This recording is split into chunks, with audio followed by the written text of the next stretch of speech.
A salvação em Cristo. É interessante como os nossos amigos protestantes são peritos em dar aos textos mais luminosos uma interpretação falsa e até ridícula. Se um texto tiver 10 interpretações, eles não procurarão a mais provável, a mais clara, a mais digna de Deus, mas unicamente aquela que ficar mais em oposição com a doutrina professada pela Igreja Católica. É o caso do texto de São Paulo, por ele citado, e que quero analisar aqui.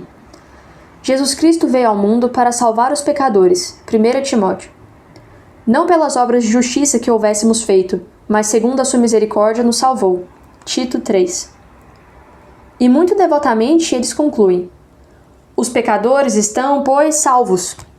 Não é necessário fazer boas obras, podem pecar à vontade, sejam grandes pecadores, estão salvos porque o Cristo veio para salvar os pecadores. E acham isso tão natural, tão direito, que até se esquecem de ler mais adiante na citada Epístola de São Timóteo: pobres, pobres protestantes. Uma comparação. Procuremos elucidar o caso para mostrar como tal interpretação é contrária ao mais vulgar bom senso, sem falar ainda da flagrante contradição com a continuação do mesmo texto, com os outros e até com a própria vida dos protestantes sinceros. Suponhamos que venha entre nós um ilustre médico, encarregado pelo governo de combater a febre amarela, a lepra, a tuberculose ou qualquer outra moléstia em cuja cura ele é especialista. Agora eu pergunto ao meu amigo protestante, se é o bastante o tal médico chegar no lugar para logo todos os enfermos ficarem curados? O médico chega no lugar, aluga casa, instala-se, come, bebe, dorme e faz gritar pelas ruas que a população pode perder todo o receio, porque o médico especialista está ali, que doravante não precisam mais tomar nenhuma precaução, podem aproximar-se dos doentes, expor-se sem nenhum receio, porque o médico trouxe um ótimo remédio contra tudo isso.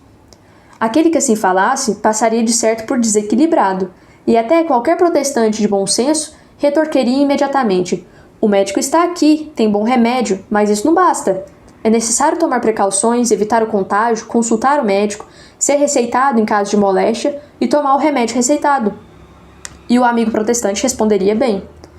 Mas como é que nas coisas humanas ele sabe responder conforme o bom senso e perde esse mesmo bom senso quando se trata de Deus ou da palavra de Deus? Deus, que é o autor do bom senso, estaria ele mesmo em contradição com este mesmo bom senso? Deus é o médico supremo, nós somos os doentes. Ele vem neste mundo para trazer-nos a saúde espiritual, a salvação. E nós nada teremos de fazer? Poderemos ficar de braços cruzados? Será preciso que o celeste médico venha a nós, abra-nos a boca e nos faça engolir à força o remédio da salvação? Tudo isso é sumamente ridículo. Não basta o Cristo ter vindo ao mundo, trazer-nos a salvação. É preciso, da nossa parte, haja cooperação, para aproveitar desta salvação. Se o Cristo vem salvar-nos, nós, como sendo homens dotados de livre-arbítrio, devemos aproveitar essa salvação, devemos querer e agir, correspondendo à bondade e misericórdia do Divino Médico, devemos cooperar, pelas nossas boas obras, a salvação que o Cristo vem trazer-nos. O pensamento de São Paulo. Para ver que tal é bem o sentido das palavras do apóstolo, é o bastante ler a continuação do texto que os amigos truncam e deturpam tão miseravelmente. Vejamos, amigo crente, o que diz São Paulo. Depois de agradecer a misericórdia divina por ter lhe dado o dom da fé, o apóstolo conclui: este preceito eu recomendo-te, filho Timóteo, em conformidade com as profecias anteriores sobre ti, a fim de que por elas pelejes o bom combate. O resultado de toda fé é, pois, peleja um bom combate. A expressão favorita de São Paulo, bonum certamen certavi, pelejei o bom combate. Diz ele na segunda epístola ao mesmo discípulo. E ainda, magnum certamen sustinuistis, sustentastes a grande peleja. A tal peleja, no sentido de São Paulo, é o apostolado, as boas obras, a salvação das almas, pelas quais, como ele diz na sua linguagem enérgica, ele sacrificaria tudo e se sacrificaria a si mesmo por elas. Está vendo, caro protestante, que São Paulo não entende receber de graça a salvação, mas que entende corresponder a esta graça e, pelas suas obras, merecer a salvação que lhe foi prometida em vista dos merecimentos do Cristo. É o que ele diz admiravelmente em outra passagem: Labora sicut bonum milis Christi Jesu, 2 Timóteo. Outros textos de São Paulo. Não quero, por ora, recorrer à Epístola de São Paulo, que é a condenação positiva do erro protestante. Eles o sabem perfeitamente e por isso procuram deixar no esquecimento a verdade que os condena. Preferem citar São Paulo como se o apóstolo pudesse estar em contradição com São Tiago. Escute apenas umas curtas citações do mesmo São Paulo, que não são menos fulminantes que as de São Tiago. Consideremo-nos uns aos outros para nos estimularmos à caridade e às boas obras. Hebreus 10. Mando aos ricos, que pratiquem o bem, que se façam ricos em boas obras. Timóteo 6. E ainda, Deus retribuirá a cada um segundo as suas obras. Romanos 2. Estas passagens e muitas outras de idêntica significação mostram claramente que São Paulo nunca pretendeu suprimir as boas obras só para deixar subsistir a fé. O que ele insinua é que a salvação é um dom gratuito de Deus, como aliás toda graça, que o homem não pode merecer por si mesmo. Nos liberavit non secundum opera nostra. Ele nos salvou, não segundo nossas obras, 2 Timóteo, mas segundo a sua misericórdia. Convém notar que para merecer exercitar esta misericórdia é preciso fazer o bem ou fazer boas obras. Em resumo, as boas obras excitam a misericórdia divina, e essa misericórdia, sem merecimento nosso, nos comunica a graça divina. O Divino Mestre parece repetir a cada um de nós: Miseror turbe, tenham compaixão deles, porque já durante 3 dias perseveram comigo. Mateus 15. Eis a doutrina de São Paulo, em perfeito acordo com a de São Tiago, que convém citar aqui. A fé e as boas obras. Terminemos com esta bela e divina página de Santiago, que faz ruir de uma vez o castelo da pretensa salvação só pela fé inventada por Lutero. Tiago 2. De que servirá, meus irmãos, dizer a alguém que tem a fé se não tem as obras? Porventura poderá a fé salvá-lo? E se um irmão ou irmã estiverem nus e precisarem do sustento cotidiano, mas se lhes disser alguém de vós, ide em paz, aquecei-vos, porém não lhes der o que é um mister para o corpo, de que servirá? Assim também a fé, se não tiver obras, em si própria está morta. Dirá todavia alguém: tu tens a fé e eu tenho as obras. Mostra-me a tua fé sem obras, e eu mostrar-te-ei pelas obras a minha fé. Tu crês que há um só Deus. Fazes bem. Os demônios o creem também e tremem. Queres, porém, saber, ó homem vão, como a fé sem obras é morta? Abraão, nosso pai, não foi porventura justificado pelas obras, oferecendo seu filho Isaque sobre o altar? Já vês que nele a fé cooperava com as obras, e pelas obras foi consumada a fé. Vedes, pois, que o homem é justificado pelas obras, e não pela fé somente. Porque, assim como sem o espírito o corpo está morto, morta é a fé sem as obras. Conclusão. Eis uma página que os amigos protestantes deveriam ler e meditar. Se sinceramente acreditam na palavra de Deus, escrita na Bíblia, devem confessar que andam errados, ou então que São Tiago está errado, ou que o próprio São Paulo está em contradição consigo mesmo. A verdade é uma. Ou São Tiago diz a verdade e os protestantes mentem, ou então os protestantes dizem a verdade e São Tiago está errado. O que devemos concluir? Não há subterfúgio. A conclusão é que os protestantes interpretam mal a Bíblia, metendo nela o que ali não figurou e rejeitando o sentido óbvio, claro, positivo. O Cristo nos trouxe a salvação, 1 Timóteo, diz o apóstolo. Estamos de acordo. Não pelas nossas obras, mas segundo sua misericórdia. Muito exato, porém notem que isso não exclui as obras. São Paulo diz que a salvação, sendo uma graça sobrenatural, somos incapazes de merecê-la, porém devemos dispor-nos, pelas obras, a merecer esta misericórdia divina, que o inclinará a dar-nos a graça em vista dos próprios merecimentos de Jesus Cristo. Devemos crer, a fé é o fundamento das obras. Devemos agir também, devemos fazer boas obras, que são o fruto que as flores da fé fazem desabrochar. Não basta das flores de uma árvore, é preciso fruto. A flor nasce em vista do fruto, um completa o outro, um não pode existir sem o outro. Assim, a fé e as obras. Como diz admiravelmente Santiago, o corpo e a alma. O homem completo consta de um corpo e de uma alma. O corpo sem alma é um cadáver. A alma sem o corpo não seria humana. A fé sem obras não seria meritória, seria uma fé morta. Os dois devem dar-se as mãos, devem vivificar-se, devem unir-se no estreito amplexo de uma vida única. A fé produz as obras nascem da fé. Eis a explicação certa, segura, óbvia do texto de São Paulo. Possam os nossos pobres irmãos protestantes compreendê-lo e ver o absurdo das suas interpretações pessoais. A inutilidade das boas obras. Os amigos protestantes, na triste mania de tudo interpretar a seu gosto, sem consultar e sem estudar, e até sem compreender as expressões, acham que São Paulo é um ótimo protestante, pois protesta contra as boas obras que a Igreja Católica exige, e parece dizer que o homem se salva unicamente pela fé e não pelas obras. O texto que lhes serve de argumento decisivo é o seguinte: concluímos que o homem é justificado pela fé, sem as obras da lei. Romanos 3. Pois bem, vou mostrar-lhes que estão enganados redondamente, e São Paulo nunca disse o que lhe pretendem fazer dizer, isto é, o que o texto citado e muitos outros que tratam do mesmo assunto não significam de nenhum modo o que os protestantes lhe atribuem. O estado das almas. O apóstolo escreve aos romanos, que eram pagãos, e o intuito da sua epístola é esclarecer e confirmar os romanos na doutrina que eles receberam. Por isso, demonstra e explica primeiro a absoluta necessidade da fé evangélica e a sua múltipla necessidade para se conseguir a salvação. Para bem compreender esta epístola que os protestantes exploram em sentido favorável suas ideias errôneas, é preciso conhecer o estado de alma dos romanos e os erros que resultavam dos princípios básicos das suas crenças supersticiosas.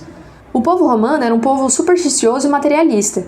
Para ele, como para os próprios judeus, a religião consistia exclusivamente na prática de certas observâncias exteriores, na letra dos preceitos, e não no espírito que deve animar a letra, no dizer do próprio São Paulo: letra mata, mas o espírito vivifica.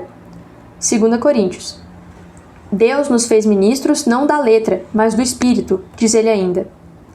Estamos livres da lei da morte, na qual estávamos presos, a fim de servirmos em novidade do espírito e não na velhice da letra. Romanos 7. É conhecida a farisaica fidelidade dos judeus à letra das prescrições da lei, a ponto de serem escravos da letra da lei, desprezando o espírito da mesma lei, como nosso Senhor lhes repete a cada instante: ai de vós, hipócritas, que abandonais justiça, a misericórdia e a fé, que limpais o que está por fora do corpo, e por dentro estáis cheios de rapina e de imundície. Mateus 23. Eis claramente indicada e ferreteada a sociedade, tanto romana como judaica, do tempo de Jesus Cristo e dos apóstolos. A fé interior tinha como desaparecido, e só subsistia a fidelidade exterior à lei, que o apóstolo chama as obras da lei. São Tiago e São Paulo. Conhecendo bem a situação das almas desta época, torna-se fácil compreender veemente a epístola de São Paulo contra essa desviação dos espíritos e dos sentimentos religiosos. Ele ataca as obras da lei e mostra que a fé deve dominar na alma e que as obras devem ser o resultado como a produção da fé que anima o espírito. Nada de mais natural, como nada de mais lógico que esse procedimento. O espírito fixado sobre este ponto, que serve como fio condutor e de farol, pode-se percorrer toda a epístola do apóstolo aos romanos. Tudo fica claro, luminoso e em perfeito acordo com os ensinos dos apóstolos, sobretudo com o ensino tão positivo de São Tiago sobre a necessidade das boas obras. Os amigos protestantes trocam muito inocentemente as palavras obras da lei pelas de boas obras. Ora, são duas coisas absolutamente distintas, como se pode ver na mesma epístola. As boas obras são um produto da fé, não podem existir sem a fé, e a fé não pode existir sem as boas obras. É a semente e a planta, é a flor e o fruto, é a nuvem e a chuva, é o sol e o calor, é a alma e o corpo. Dirá alguém, de São Tiago: tu tens a fé e eu tenho as obras. Mostra-me a tua fé sem as obras, e eu mostrar-te-ei pelas obras a minha fé. Tiago 2. Vedes, pois, continua o apóstolo, que o homem é justificado pelas obras e não pela fé somente. Tiago 2. Eis o que é claro: o homem é justificado pelas obras que nascem da fé. Agora aproximemos desse texto a passagem já citada de São Paulo. Concluímos que o homem é justificado pela fé, sem as obras da lei. Romanos 3. Haverá contradição entre essas duas passagens? Para o ignorante pode haver. Para os protestantes há. E como a Igreja Católica sustenta e defende o primeiro texto, eles julgam derrubar este ensino pelo segundo. Ignorância, só ignorância. À luz das explicações supra, compreende-se imediatamente a diferença de sentido e de expressão. São Tiago diz que o homem é justificado pelas obras e pela fé. Não pela fé somente, diz São Tiago, o que prova que a fé é necessária e que a fé deve produzir as obras. São Paulo diz que é justificado pela fé, isso é, pela fé completa composta da fé e de obras, e não pelas obras da lei. Que são essas obras da lei? Não são as boas obras, mas as obras exteriores prescritas pela lei de Moisés. Ambos os apóstolos afirmam a mesma verdade: a fé é necessária.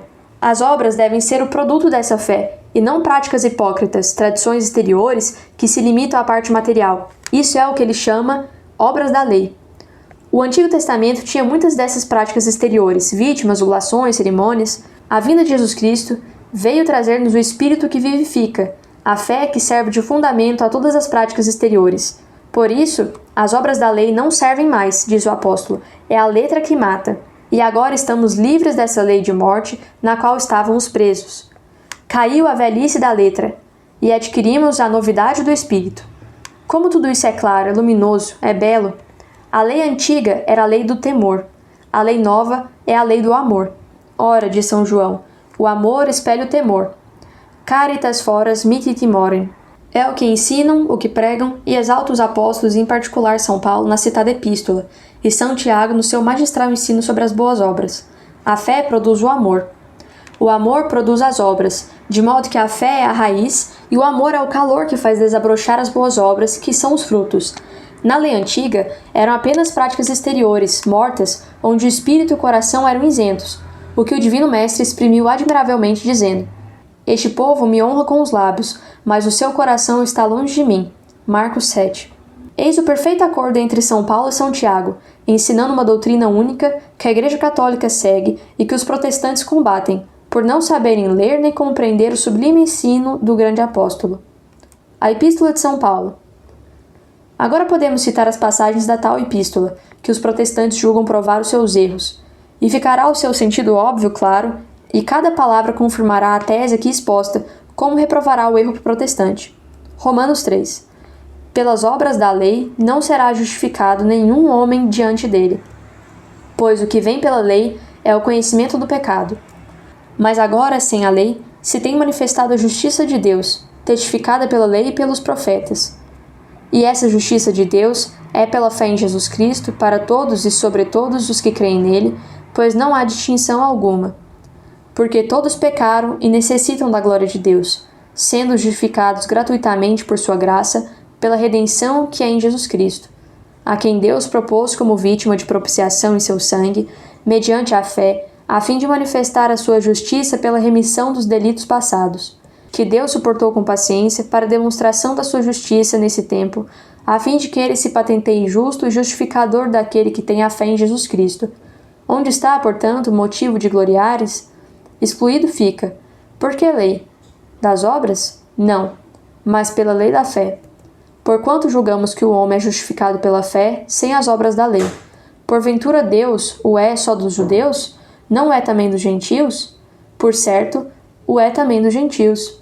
Porque, na verdade, não há senão um só Deus, que pela fé justifica os circuncidados e pela fé os incircuncisos. Destruímos, pois, a lei pela fé? De nenhum modo. Antes estabelecemos a lei. Conclusão. A conclusão demora diretamente da explicação já dada. Os versículos 20 e 24 são como um resumo da tese de São Paulo, que se pode resumir como segue. A justificação não é um simples efeito da observação da lei ou a consequência das obras. É preciso ter a fé em Jesus Cristo e é esta fé que dá valor a nossas boas obras. No capítulo 4, São Paulo cita o exemplo de Abraão, mostrando que foi justificado pela fé e não só pelas obras, e ele tira esta conclusão tão lógica quanto católica. Os atos ou disposições que precedem a justificação, quer a fé, quer as obras, não merecem por si a graça da justificação. Ela é um dom gratuito da liberalidade divina. Nós somos justificados gratuitamente, sem o merecimento da nossa parte, mas não sem a nossa cooperação. O grande erro protestante consiste em negar essa cooperação e em dizer que um homem, mau ou bom grado seu, está justificado pelos merecimentos de Cristo, sem que ele coopere fazendo boas obras. São Paulo é positivo a esse respeito. Sendo a justificação um dom gratuito, o homem não pode gloriar-se. A lei não justifica, as obras não justificam. É natural. O que santifica, diz o apóstolo, é a lei da fé. E qual é esta lei da fé? É São Paulo que ainda não lo explica. Mando que se façam ricos em boas obras. Timóteo 6. Em boas obras, porque, completa São Tiago, o homem é justificado pelas obras e pela fé. Tiago 2. Ou pelas obras que nascem da fé, porque a fé sem as obras fica morta, e só uma fé viva pode dar a vida. É, pois, bem claro que o homem é salvo pelas boas obras nascidas da fé, e não pelas obras da lei ou simples execução material do que é mandado pela lei. As boas obras são feitas para agradar a Deus, por amor. As obras da lei são simples observações da lei, por constrangimento e não por amor. E Deus, sendo amor, quer ser servido por amor. É esta fidelidade farisaica ou hipócrita que o Salvador censurava tanto nos costumes dos judeus, como narra São Mateus. Fazem todas as suas obras para serem vistos dos homens. Mateus 23. De modo a poderem ser comparados a sepulcros caiados, que parecem belos por fora, mas por dentro estavam cheios de ossos de mortos e de podridão. Eis o produto das obras da lei, ou obras mandadas pela lei e executadas sem a fé e sem amor. Tais obras não produzem a salvação. São estas obras que São Paulo declara inúteis para a salvação.